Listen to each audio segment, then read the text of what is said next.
right, thank you everyone for coming to our presentation today. This is DAC Presents the World of AT, or Adaptive Technology, What's in it for me? And so I feel like there's something in it for everybody. And I have 4 main bullet points on the screen.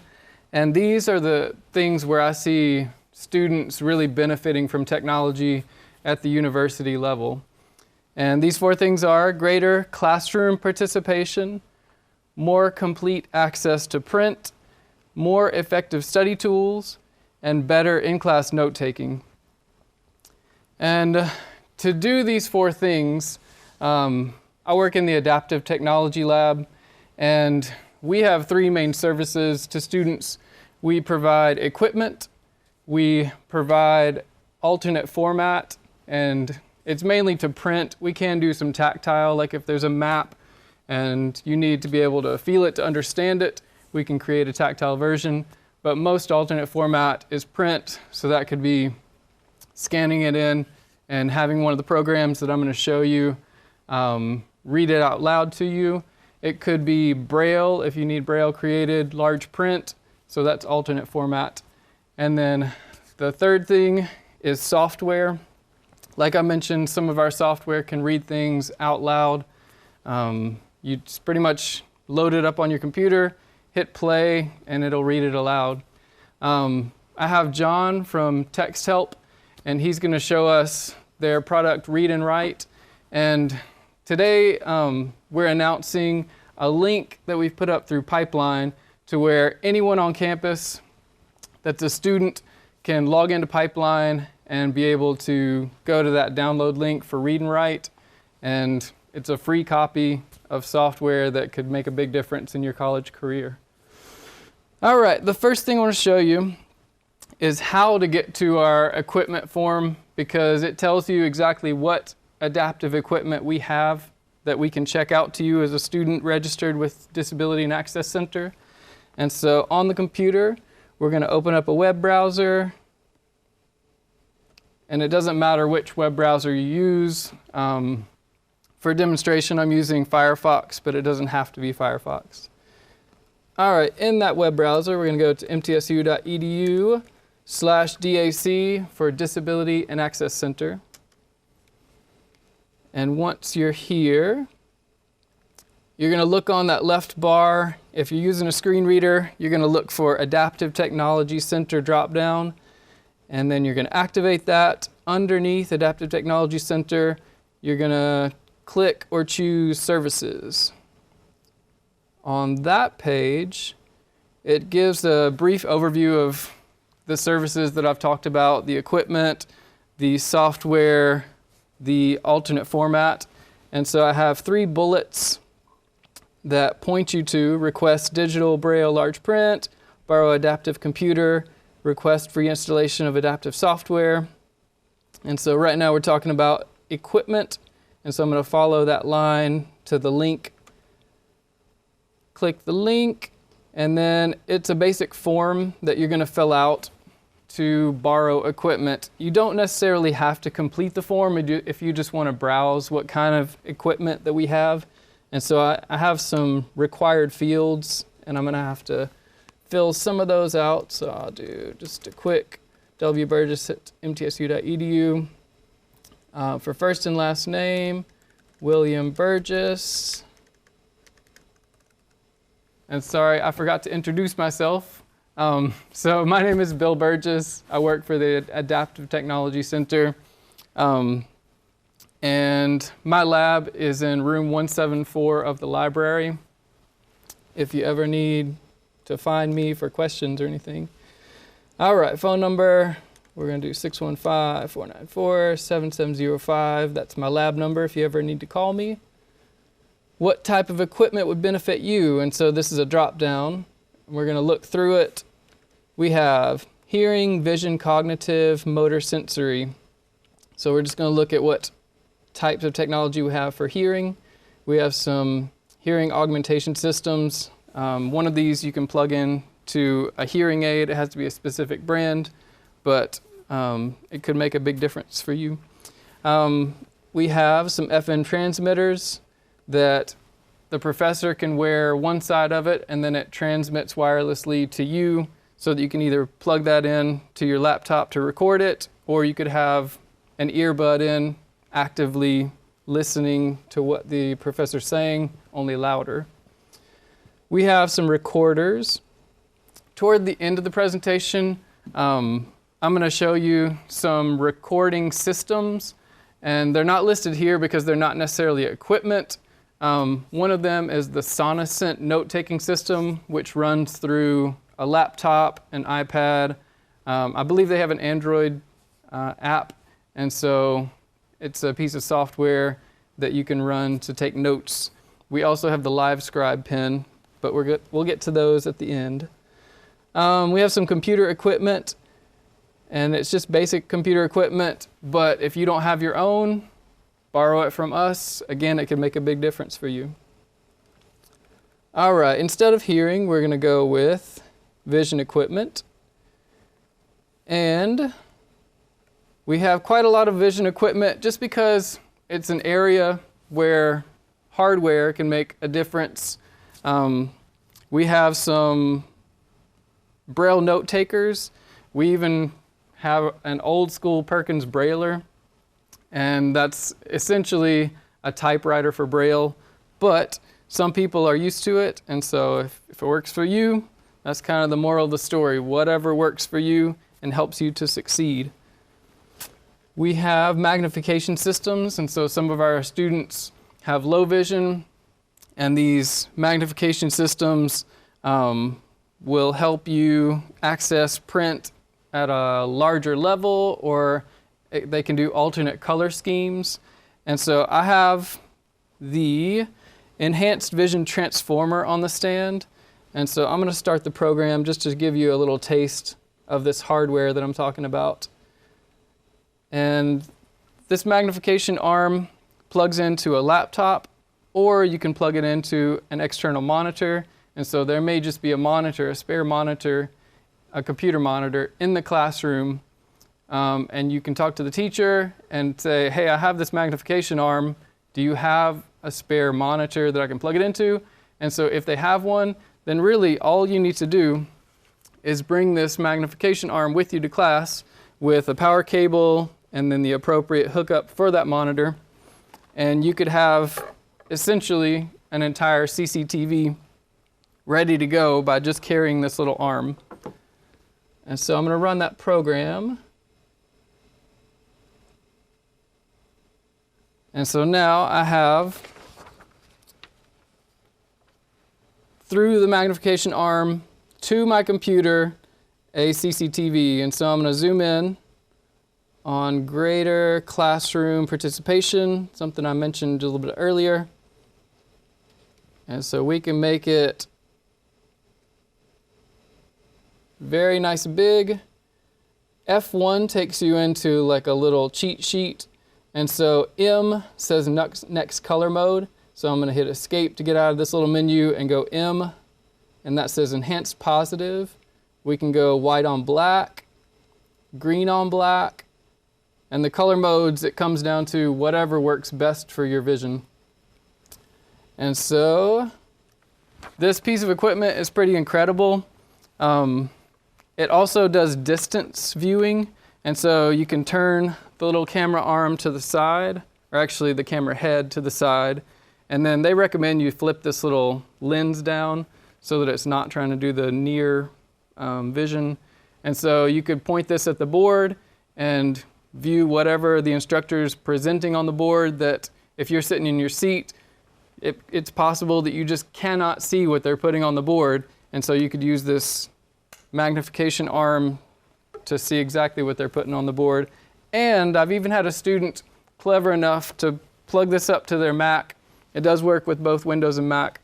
They plugged it in, and they just ran QuickTime through their Mac and made a recording of exactly what the professor was doing on the board. And so they might not be able to see every little bit of what that professor's doing, but through playing that video over and over, they can start paying attention to different parts of that video and get the whole presentation. All right, so now that I feel like we have a good idea of equipment, we're going to move on to alternate format. And to give an example of alternate format, I have this book. It is The Secret Garden. I happen to love this book. I'm sorry if you don't. And so this book, as is, I might open it, and if I have a vision disability or a learning disability that causes me to just not be able to benefit from this print, this book does me almost no good. And so, yes, you may have the book. The teacher may see, well, they have the book, they should be understanding what the book says, but that might not be true. And so, one of those services that I talked about was alternate format. And so we can take this book in my lab and we can scan it in, or it's possible these days that we could just use a service called Access Text, and they will get the file from the publisher, and then you're getting publisher quality files that you can plug into one of these programs that I'm going to get to in just a second. And you can have this print read through a Braille display. I have a Braille display right here, just to go back to hardware for a second. So you could read this book through a Braille display, and it's a pretty big difference when you go from this, just having a book, and then being able to read it on a Braille display. And so, if that makes a difference for you, come talk to us. So I have this book, The Secret Garden, and we'll pretend that you have brought me this book, and I'm going to show you what we can do with this book. So back to my computer, we have The Secret Garden, and we have created a PDF, because PDFs have kind of become the norm for if you want a lot of text in one document. Word is, of course, the go-to if you want to type a document up. But for scanning in large documents, PDF is our starting point. And so we'll scan it in as a PDF. And then the program that a lot of students use is called Kurzweil 3000. I'm going to show you Kurzweil 1000 in just a second. The difference is that 3000 is built for students with vision, 1000 is built for students without vision. And so 3000 is what most of our students use that bring us books and they need them in alternate format. And so I'm going to show you 3000 just to start with. And so this is a Kurzweil file. Hello, and welcome to the Kurzweil 1000 version 14.0 file. All right, Kurzweil 1000. I want Kurzweil 3000. So we're going to open with, and if you don't have 1000 installed, you won't have to worry about this. But we're going to choose Kurzweil 3000 instead of 1000.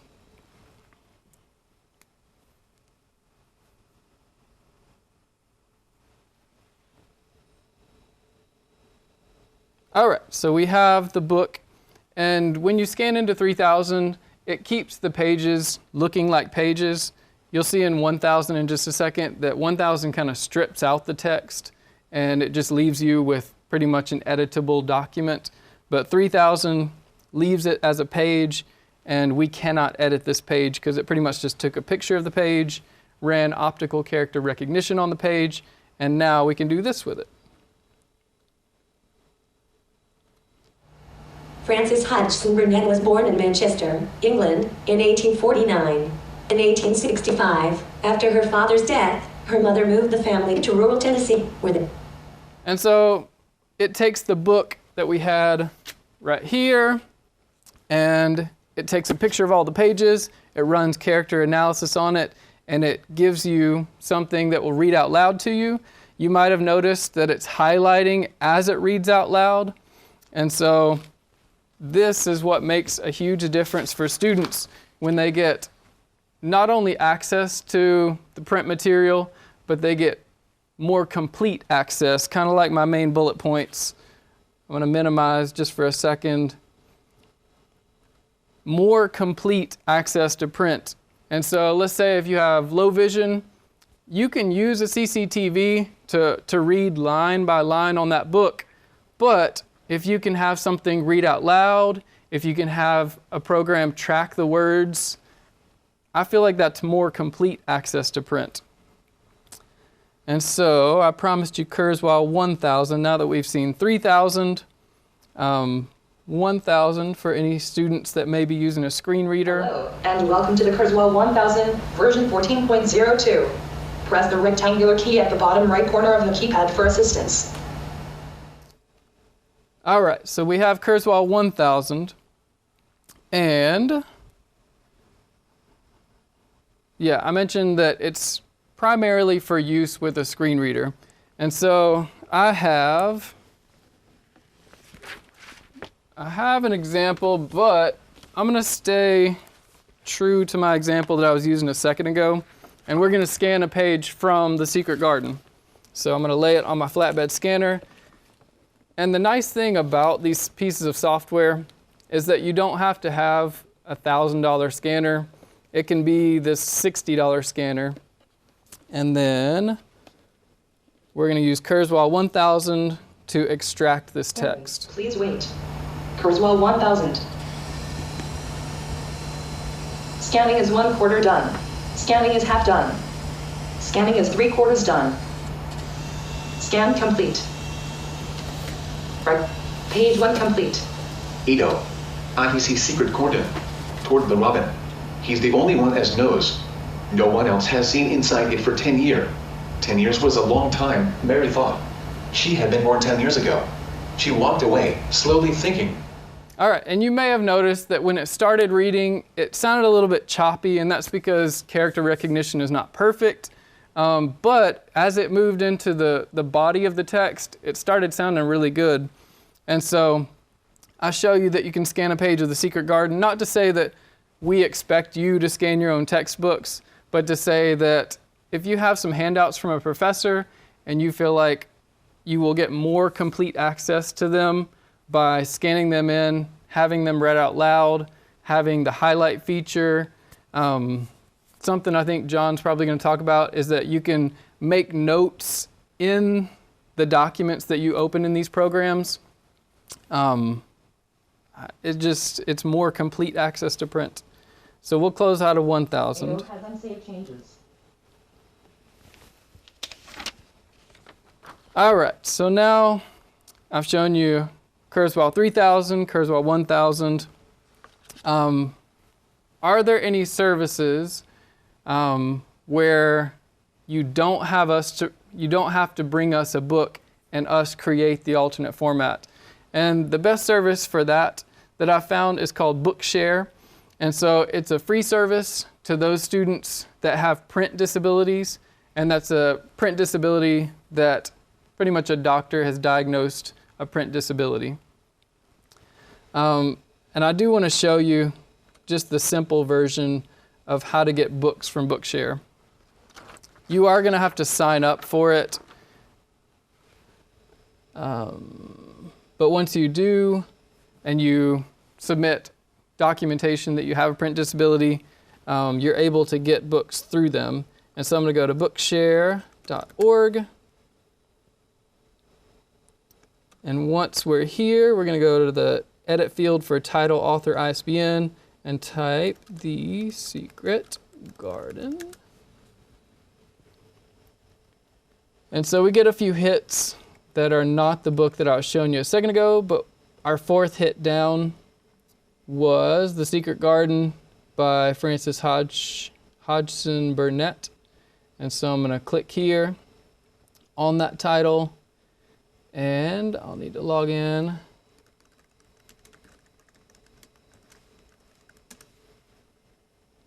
But now that I'm logged in, I can just choose download. And when you're setting up your account, you can choose what type of file would help you best. And so I have some of those examples to show you. All right, so Bookshare, you can get MP3 files. You can get BRF files, which are Braille ready files. You can get DAISY text files. And something kind of cool that I found out about the DAISY files is that if you download Secret Garden DAISY format, you can go to this OPF file, and I've already used Kurzweil to open it, but you can go right-click, open with, choose Kurzweil 3000.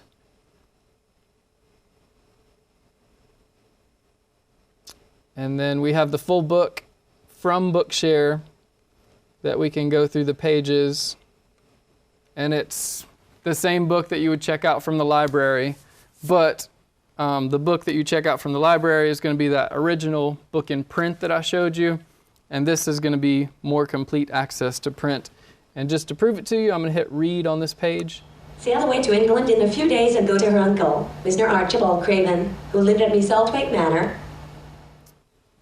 All right, and so it's using text-to-speech technology to read this out to you. All right, the last thing that I want to show you before John gets up and shows us read and write, that software that we have access to as students right now. You can log into Pipeline and you can go to the read and write tab, download it. At the very end, I'll show you how to do that. But I want to show you alternate format when it comes to math.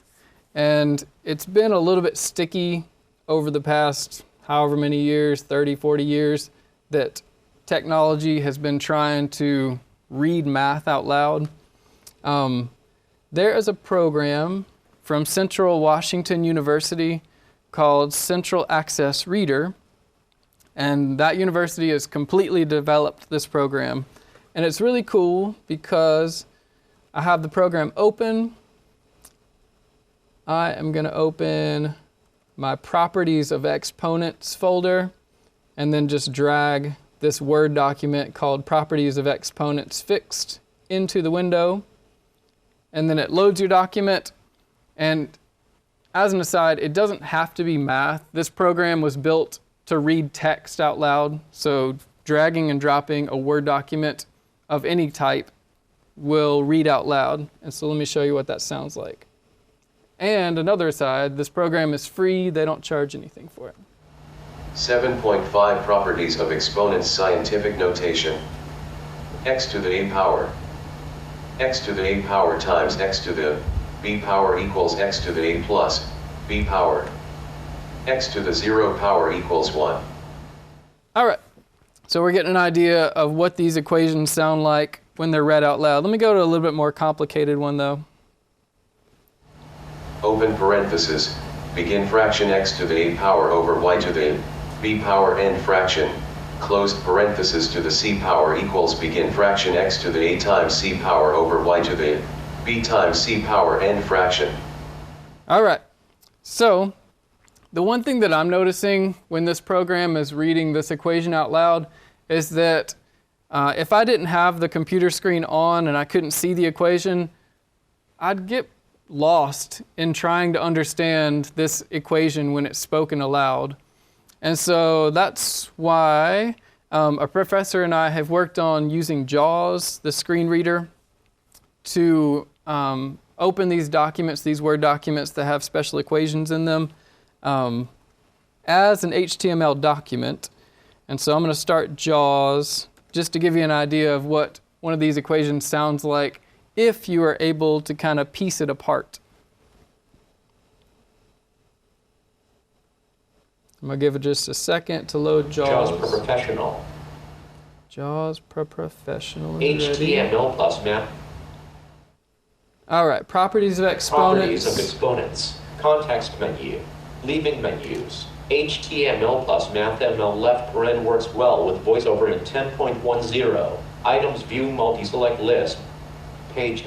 Okay, so what I found is that Firefox plus JAWS gives me the ability to open these equations in an equation viewer, a math viewer, because they're programmed with MathML. And so I'm going to go down. Blank. 7.5 blank. Math content. Blank. Scientific notation. Blank. X to the power of a math content.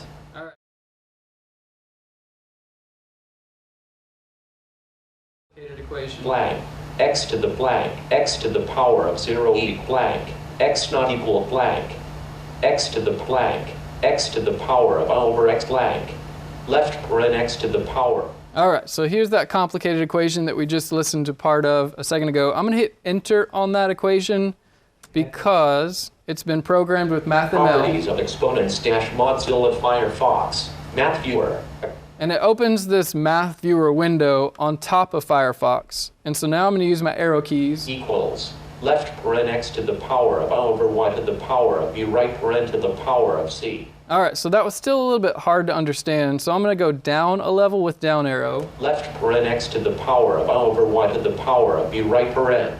He left off the power of c this time, so I'm going to go down a further level. Left paren. All right, so now I'm down to the left parenthesis level. I'm going to go right. X to the power of over y to the power of b.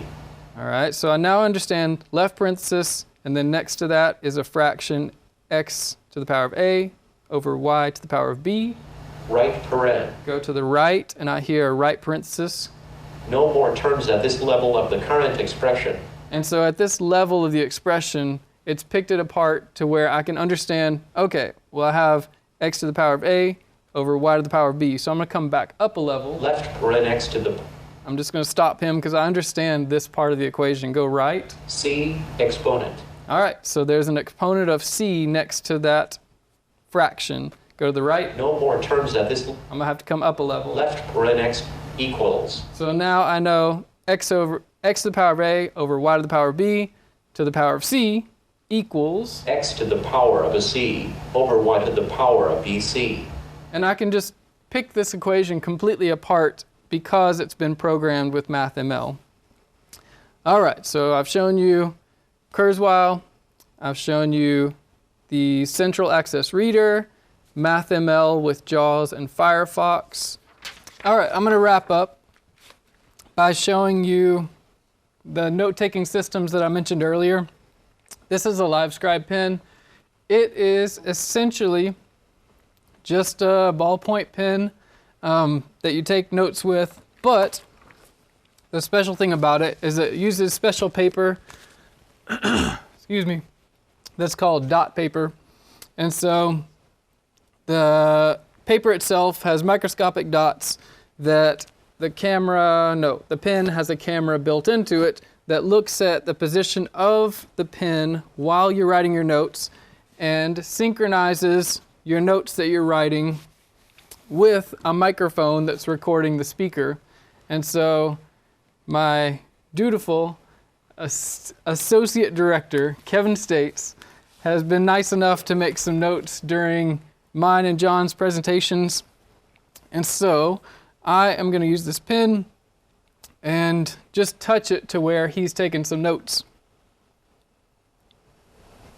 More effective study tools and better in-class note-taking. And to do these 4 things... Hopefully you can hear that. I'm going to touch stop and go to a different section. So this is going to jump.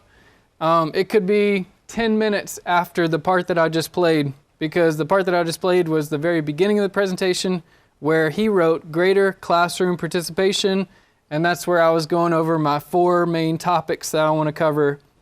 I'll go over them just one more time. Greater classroom participation, more complete access to text, more effective study tools, and better in-class note-taking. So this would definitely fall under the better in-class note-taking because you have a pen armed with a microphone. And a caveat for that is that you do have to get an accommodation for using this pen because most instructors don't want you audio recording their lectures. And so definitely go through DAC because they can get you that accommodation to make audio recordings in class. So I'm going to go to a different section, and actually I'm going to turn the volume up just a little bit.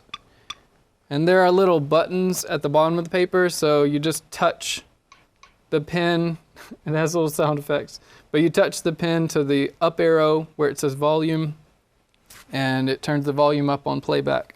So let's see. He made a note about where it says alternate format, and specifically under alternate format, this has PDF in parentheses scanned first. So I'm going to touch it to that. Publisher quality files that you can plug into one of these programs that I'm going to get to in just a second. And you can have this print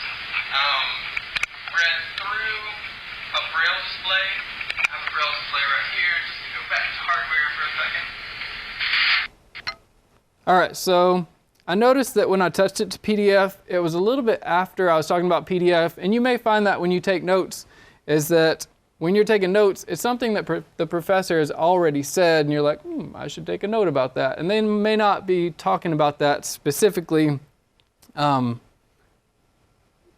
when you put it on the paper. And so I'm actually going to go back to the previous note that he made and touch that. Through a braille display, and then you're getting publisher quality files that you can plug into one of these programs that I'm going to get to in just a second. Okay, so it jumped back to where I was talking about the publisher quality PDFs that we can get through Access Text. And that's not a service that's open to every student, and so you do have to go through the Adaptive Technology Center if you want those publisher quality PDFs. And so this is the LiveScribe pen. It's been a really good solution for a lot of students that are registered with DAC. Anybody know how many we've checked out? How many of these have we checked out?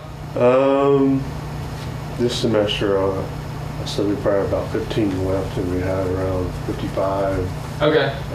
starting in fall. So around 40 of these are being actively used by students registered with DAC. There are probably a lot more around campus than that. But it's a good tool. There are some extra fancier options where you can upload your notes to Evernote. We have some pens that do that. This one is the Echo model. You can download your notes from the pen to the computer and open them up as a PDF and have them read out loud. A common misconception with the previous models, like the Echo and the Sky Wi-Fi, is that they, when you write your text out, will create a font version of what you're writing so that you can just edit it in Word.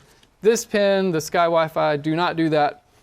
I'm almost positive that the LiveScribe 3 pen that works with iOS devices, it does some, because I've seen it do it. It's kind of like OCR. It doesn't do the best job because it's not going to recognize your handwriting perfectly. Maybe if you write like a computer, it would recognize everything that you write, but just a caveat about these pens. All right. The last note-taking system that I want to show you is called Sonocent, and we have some licenses that we can check out to students so that they can use this note-taking system called Sonocent. And I'll say also about Sonocent, about LiveScribe, at this moment, the note-taking systems are checked out through the main DAC office. And so at the beginning of the presentation, I told you come to me for hardware. For these systems, they are through DAC because they're specific accommodations. All right, so my director, my dutiful director, has, and that's Lance Alexis. I mentioned Kevin States, our associate director. But Lance has taken some notes through Sonocent. And so if you look at the computer screen, I have it up. It records, I don't know what they officially call these, but they're just audio chunks. And so it helps you keep up with where the professor was when they were talking about a specific thing. And so Lance just had this recording, Dr. Alexis had this recording, and let's see, let's turn it up just a little bit. So I feel like there's something in it for everybody. And I have 4 main bullet points on the screen.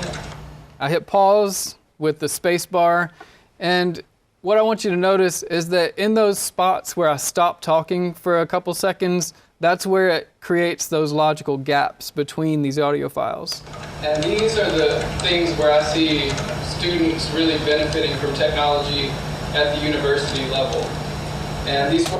And you may have noticed in the recording, the microphone picked up Dr. Alexis making typing notes beside these audio chunks. And so you can make your own notes.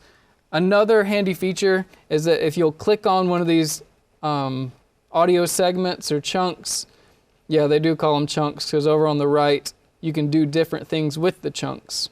So on this one, I'm going to mark it important just by clicking on it over here and then click important, and it turns it red. So let's say that I have a whole lot of audio and I've listened through it and I decide I can delete this one. You can mark it for delete and come back to it. You can mark this as a task, like if the professor gives you a specific task to do. You can click on this chunk and say, I really need to review that. You can click on this whole section or highlight that section, click review, and now you know to re-listen to this part and that it's important information that you need to review. Let's say extract. In the toolbar at the top, I'm going to choose extract and extract audio. It asks you what types of audio, and I want to extract the 3 types that I chose. So I'm going to hit OK. And now I have, instead of that huge section of audio, I have only the parts that I said, hey, this is really important. And so I highlighted them. I'm going to hit play. And to do these 4 things, I work in the Adaptive Technology Lab that points you to request digital Braille large print. And you may have noticed that it kind of skips around when you do that, but you've extracted the most important information, so it's going to be okay that it doesn't go in a complete logical progression.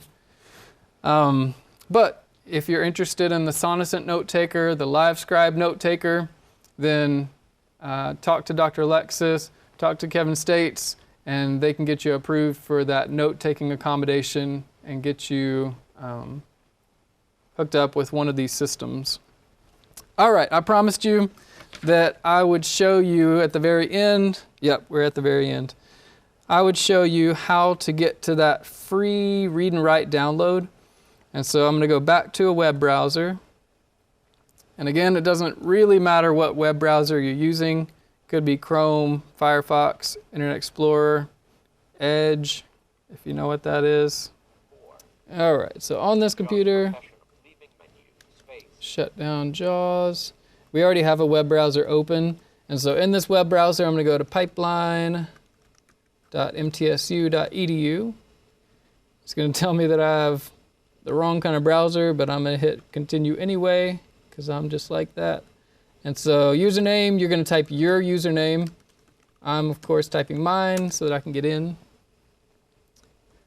All right, so once you're into Pipeline, you'll notice these tabs at the top. We have My Pipeline, RadarNet, Campus Directory, MTSU Info. You're probably already familiar with these tabs.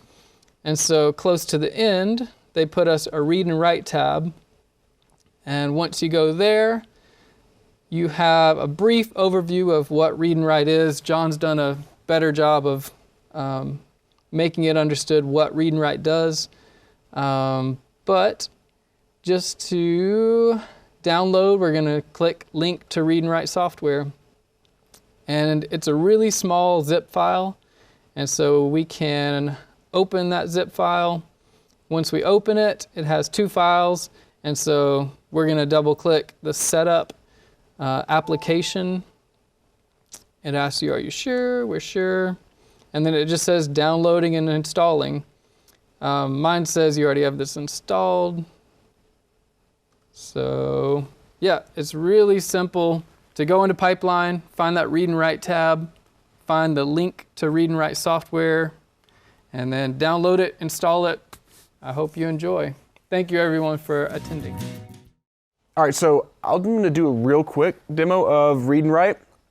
If you've never used Read and Write before, what happens is after you open up the software, it actually pulls a toolbar on top of your screen. And the cool thing about that is after you open the toolbar, then it basically just interacts with whatever's already opened on your screen. So if I want to work within Word and I want to use some of the tools on the toolbar, I just open up Microsoft Word and it's going to work with that. If I'm online, like I was a second ago, maybe I'm in Google Chrome and I'm doing some research or whatever, I just pop open Google Chrome and the toolbar is going to interact with that. And so on the toolbar, there's almost 30 tools, so there's quite a few. We don't have time to go over 30 tools, nor do I want to go over 30 tools, nor do you want to hear 30 tools today. So I'm just gonna hit on the most popular ones and show you how to use it. But really, by the end of this, you'll have a good idea of how to utilize this. And even there are video tours for all of our tools, actually. So if you're not sure what something does and you want to find out, I can show you how to watch a little video tour on that. So I'll start off real quick by showing text-to-speech. If you want something read aloud, it's really as simple. There's a couple ways to do it, but the most simplistic way to do it is to just highlight text, as you saw a second ago when I was just testing it out, and then just click play. The unique geography of the Arctic leads to unique weather patterns that reappear. And it does the dual color highlighting, like with what Bill said, how important that is. There's actually a lot of research to where that they talk about how it actually raises like your reading comprehension levels as well as you're taking in that. So it's really powerful. But that's the first and most simple way to do it. Highlight text, press play, and it'll read something out loud that way. Also, we have a thing called a screenshot reader, and this is a really cool and really powerful tool. Basically what this does, Bill talked about OCR, optical character recognition. Like if there's something on your computer screen that the computer doesn't recognize as text, like this sea level pressure composite mean MB thing over here, like if I tried to highlight that to press play, you see how it just grabs the whole image? It's I don't know what it is, a JPEG or some kind of image file. So the computer doesn't know that this is text. Have no fear, the screenshot reader is here. Sorry, I wasn't going to, then I did. You can click on this guy and it freezes your screen.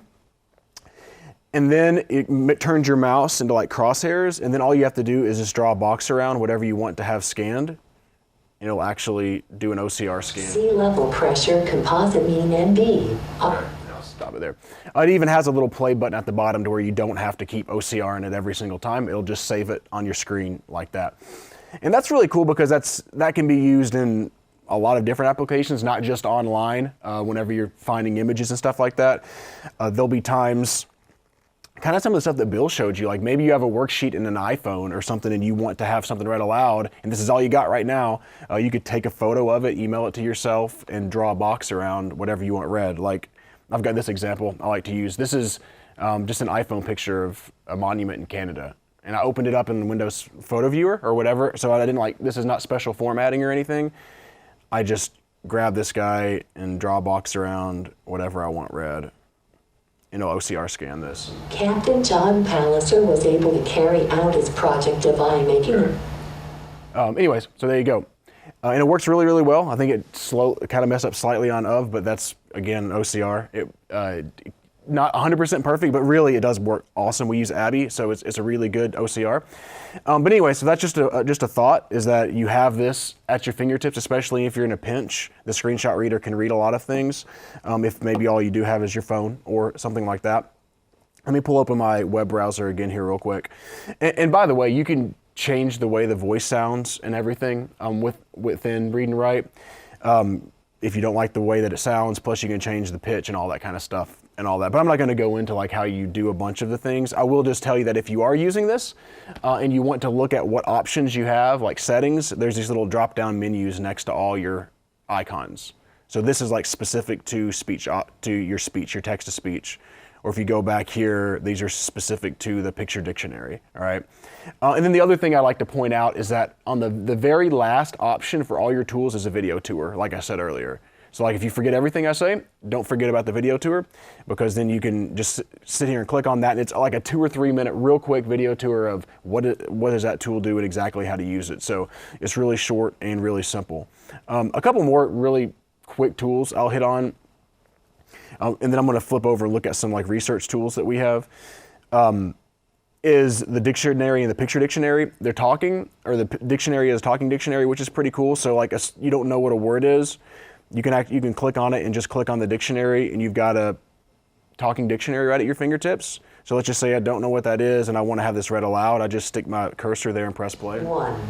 Radically distinctive and without equal, he is a... All right, so again, super easy to use. You just highlight a word, click on the dictionary, and it will pull that up. In addition to that, we even have like a picture dictionary to where you can pull up an image of the word and even have the regular talking dictionary right there at your fingertips as well. So this is really I think Bill talked about it earlier about having tools that anybody could use. And like, here's a tool that we'll have a lot of universities where international students like this a lot because they're learning English and they want to have, you know, this thing to show them pictures of what things are. So there's a lot of really cool tools. We had universal design in mind when we built this toolbar, to have tools for absolutely everybody. So yeah. The only other things I would say on this real quick toolbar, and I'm going to flip to another one here in a second, is we do have a Daisy reader. Since he mentioned Daisy books, if you do have a Daisy book and you get it from Bookshare or whatever, you can just click on this little flower and it'll open it up as well. And then we also have a PDF reader.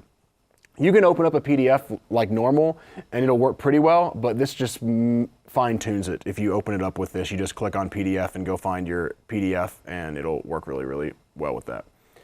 So I'll show you this. To make this a little more simplistic, because there are so many tools, we've got pre-configured toolbars already built in.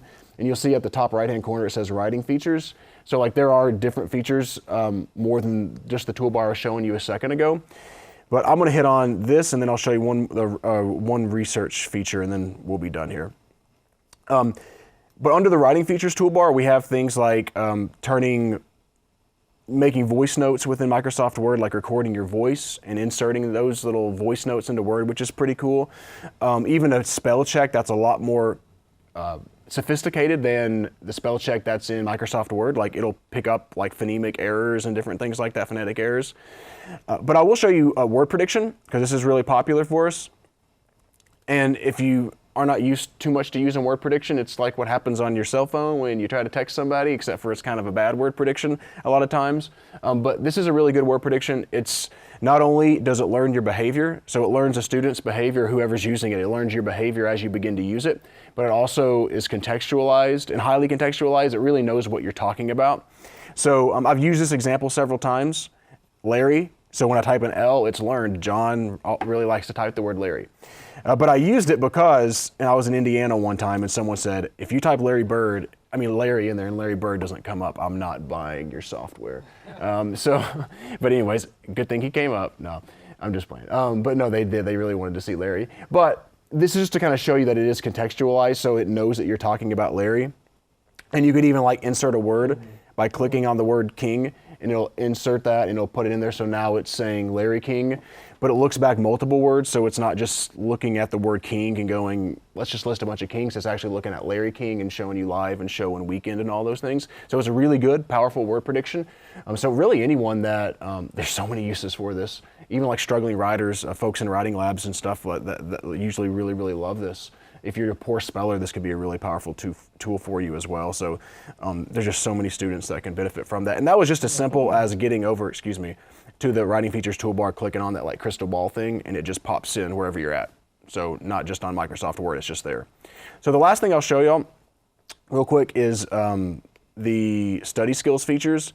And I like this too because these are tools that absolutely any student could use. And what you can do with these, they're pretty neat, and they're the highlighter tools. This is what I'll show you right now. Is if you're doing research on something and you don't want to have to copy and paste a whole lot, copy and paste over to this and over to that, you can go through a document, and this works in PDFs, on PDFs, it works in Microsoft Word or wherever you're at, not just online. But you can highlight a document up by highlighting it with your mouse like this, and then clicking on the marker, and it will change the color there. And then whenever you're finished, you can click on this little like wheel of arrows, and then it's going to ask you a few questions. This is what's defaulted here, so I'm just going to click OK. And I really wish I had this when I was in school, because it's a super easy way to do research or to pull, extract highlights and different things. It's actually, besides text-to-speech, this is actually the most popular tool that we have on the toolbar because of this, especially in higher ed, because it also not only extracts those, I sorted it by color as well, so I could group anything I highlighted in green together and all that kind of stuff. And then it also gives you bibliography information, so you know like your website title, your URL, the article title, all that cool stuff that already pulls onto this thing right here.